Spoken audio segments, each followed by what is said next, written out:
കേരള കോൺഗ്രസിൽ മുഖ്യമന്ത്രി സ്ഥാനത്തെ ചുറ്റിപ്പറ്റിയുള്ള അധികാര പോരാട്ടം ഇപ്പോൾ നിർണായക ഘട്ടത്തിലേക്ക് കടക്കുകയാണ്. തിരഞ്ഞെടുപ്പ് വിജയത്തിന്റെ ആവേശം മാറും മുൻപേ തന്നെ പാർട്ടിക്കുള്ളിൽ ഗ്രൂപ്പ് രാഷ്ട്രീയം തുറന്ന ഏറ്റുമുട്ടലിലേക്ക് നീങ്ങുന്നുവെന്ന സൂചനകളാണ് പുറത്തുവരുന്നത്. പ്രത്യേകിച്ച് കെ.സി. വേണുഗോപാലിനെ മുഖ്യമന്ത്രിയാക്കാനുള്ള നീക്കങ്ങൾ ശക്തമായപ്പോൾ അതിനെതിരെ വലിയ അസ്വസ്ഥതയാണ് പാർട്ടിക്കുള്ളിൽ രൂപപ്പെട്ടതെന്ന വിലയിരുത്തലുകളാണ് ഉയരുന്നത്. അതിനിടയിൽ കോൺഗ്രസ് നേതാക്കളുമായി ഡൽഹിയിൽ നിന്ന് തിരുവനന്തപുരത്തേക്ക് പുറപ്പെടുന്ന ചാർട്ടേഡ് ഫ്ലൈറ്റിൽ കെ.സി. വേണുഗോപാൽ ഇല്ല എന്നാണ് വിവരം. ഫ്ലൈറ്റിൽ കേരളത്തിന്റെ ചുമതലയുള്ള AICC general secretary Deepadas Munshi, നിരീക്ഷകരായ അജയ് മാക്കൻ, മുകുൾ വാസ്നിക്, ഉത്തരാഖണ്ഡിൽ നിന്നുള്ള കോൺഗ്രസ് നേതാവ് സൂര്യകാന്ത് ദസ്മാന എന്നിവരാണ് ഉള്ളത്. എങ്കിലും ഇവർ തിരുവനന്തപുരത്ത് എത്തുന്നതിന് മുൻപ് ഡൽഹിയിൽ നിന്ന് തന്നെ കേരളത്തിന്റെ മുഖ്യമന്ത്രിയെ തീരുമാനിച്ചുകൊണ്ടുള്ള പ്രഖ്യാപനം ഉച്ചയ്ക്ക് 12 മണിയോടെ വരാനാണ് സാധ്യത. കെ.സി. വേണുഗോപാൽ കേരളത്തിലേക്ക് വരുന്നില്ല എന്നത് മുഖ്യമന്ത്രി സ്ഥാനത്തേക്കുള്ള അദ്ദേഹത്തിന്റെ സാധ്യതകൾ മങ്ങുന്നതിലേക്കാണ് വിരൽ ചൂണ്ടുന്നത്. അതേസമയം രാഹുൽ ഗാന്ധിയുമായി ഇന്ന് രാവിലെ കെ.സി. വേണുഗോപാൽ നടത്തിയ ചർച്ച 1 മണിക്കൂറിലേറെ നീണ്ടിരുന്നു. ഇതിനുശേഷമാണ് കെ.സി. വേണുഗോപാൽ കേരളത്തിലേക്ക് വരുന്നില്ല എന്ന് തീരുമാനിച്ചത്. ഫലം വന്ന 10ാം ദിവസം രാവിലെ സംഘടനാ ചുമതലയുള്ള ജനറൽ സെക്രട്ടറി കൂടിയായ കെ.സി. വേണുഗോപാലിനെ രാഹുൽ ഗാന്ധി വീട്ടിലേക്ക് വിളിപ്പിച്ച് 1 മണിക്കൂറോളം സംസാരിച്ചത് എന്തിനാണെന്നുള്ള അഭ്യൂഹങ്ങൾ പരക്കുകയാണ്.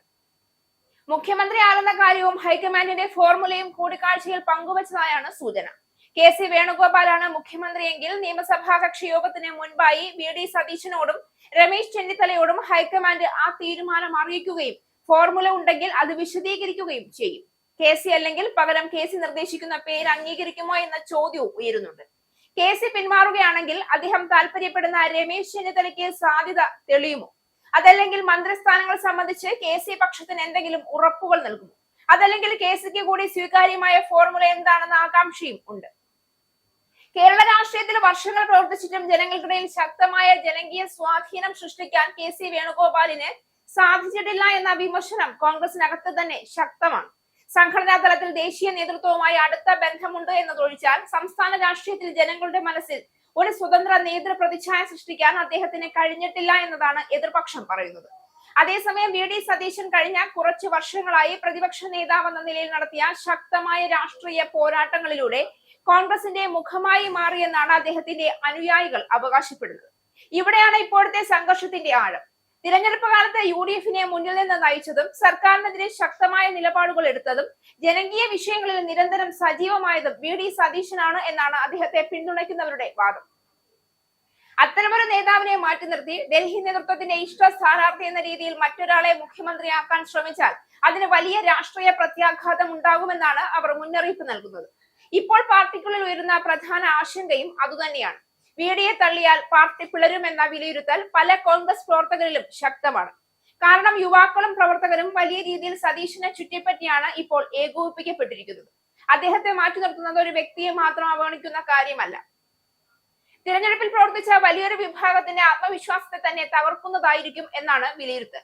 അതേസമയം കെ.സി. വേണുഗോപാലിനെ അനുകൂലിക്കുന്ന വിഭാഗം ദേശീയ നേതൃത്വത്തിന്റെ പിന്തുണയാണ് പ്രധാന ശക്തിയായി കാണുന്നത്. എന്നാൽ കേരള രാഷ്ട്രീയം ഡൽഹിയിൽ നിന്ന് നിയന്ത്രിക്കാനാകില്ല എന്ന വിമർശനവും ശക്തമാണ്.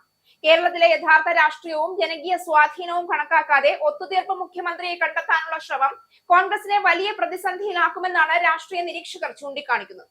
ഇവിടെ മറ്റൊരു നിർണായക ഘടകവുമുണ്ട്: കോൺഗ്രസിന്റെ പഴയ ചരിത്രം.